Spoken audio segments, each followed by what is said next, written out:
Welcome back to G-Fun Facts Online. Today, we are diving deep into one of the most sophisticated frontiers in modern biomedical engineering. We are looking at the convergence of two fields that, for decades, operated in complete isolation: oncology and regenerative medicine.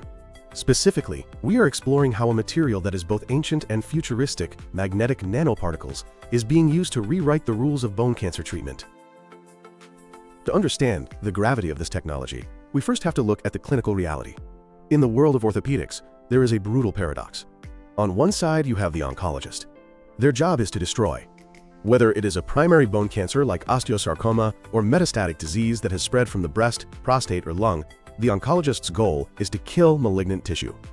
Often this requires aggressive surgery, cutting out large sections of bone and blasting the area with chemotherapy or radiation. On the other side, you have the tissue engineer. Their job is to repair. They focus on healing, growth, and structure. The problem is that historically, these two goals have conflicted. The treatments used to kill cancer, like radiation, are devastating to the body's natural ability to heal. They leave behind what is called a critical-sized defect, a bone void so large that the body cannot bridge the gap naturally. For years, the solution has been inert materials, metal prosthetics, titanium rods, or cadaver bone grafts. These materials are passive. They do not grow. They do not self-repair. They are cold, dead structures placed into a living body. And often, microscopic cancer cells lurking in the margins of the surgery survive, leading to recurrence.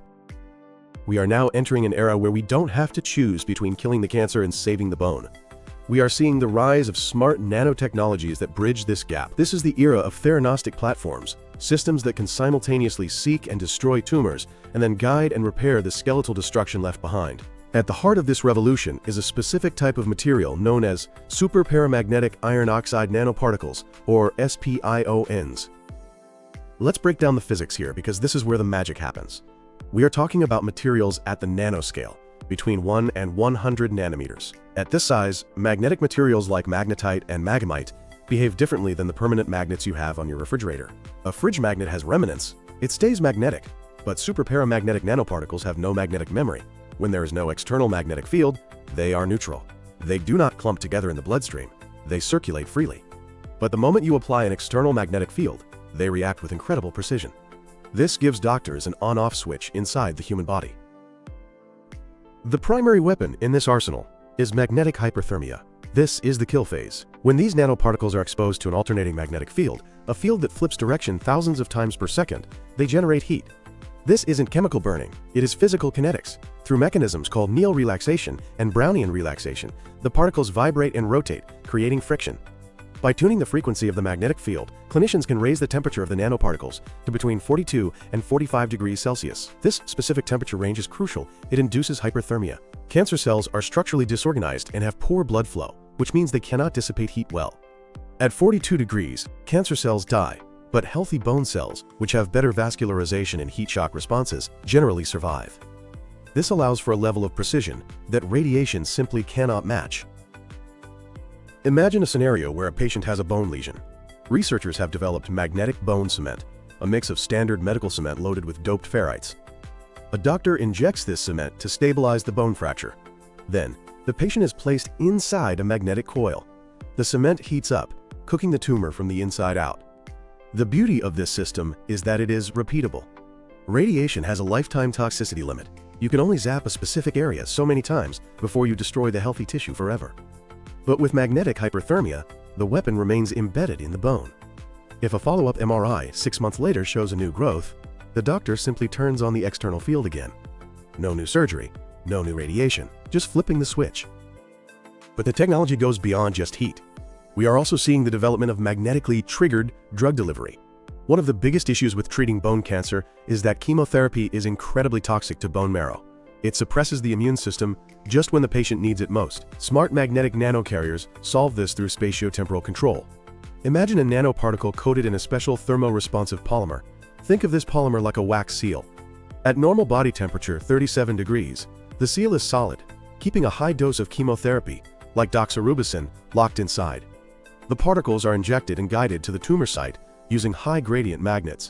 Once they are in position, the doctor applies the alternating field. The particles heat up just slightly, enough to melt the polymer coating.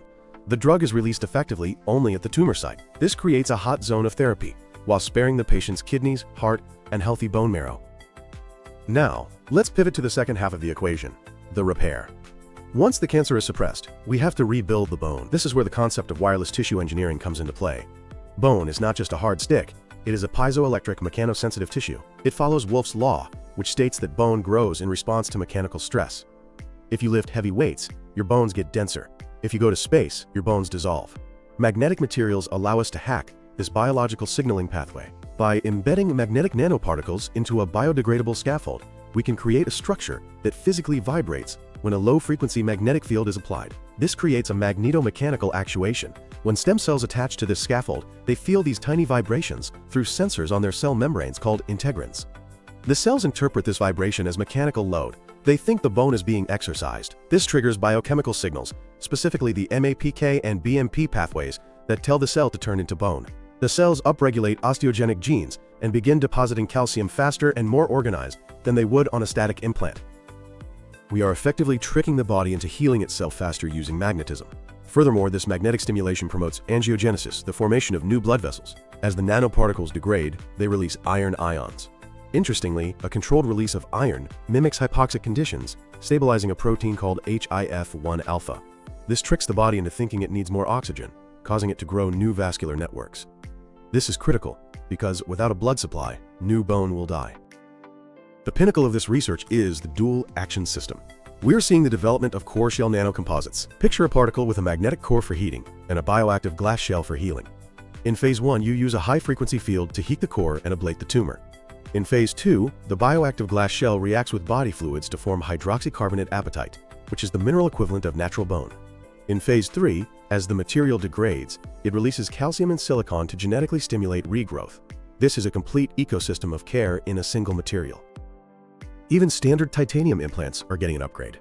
One of the biggest failure points for metal implants is infection and loosening.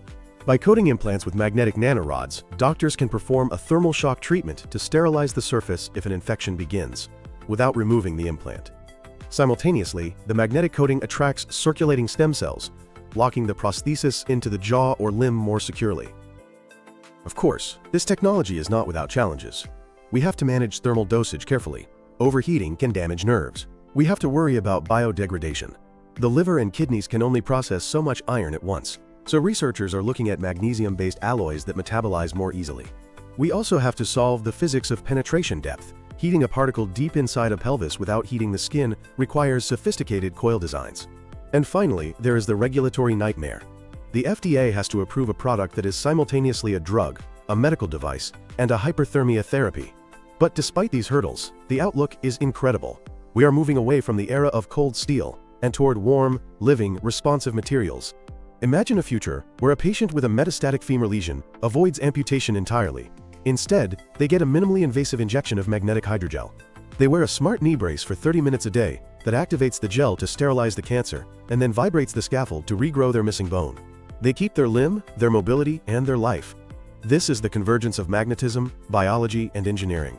It is not just about removing cancer anymore. It is about replacing it with new life. That is the future of orthopedic oncology. Thanks for listening to G Fun Facts Online.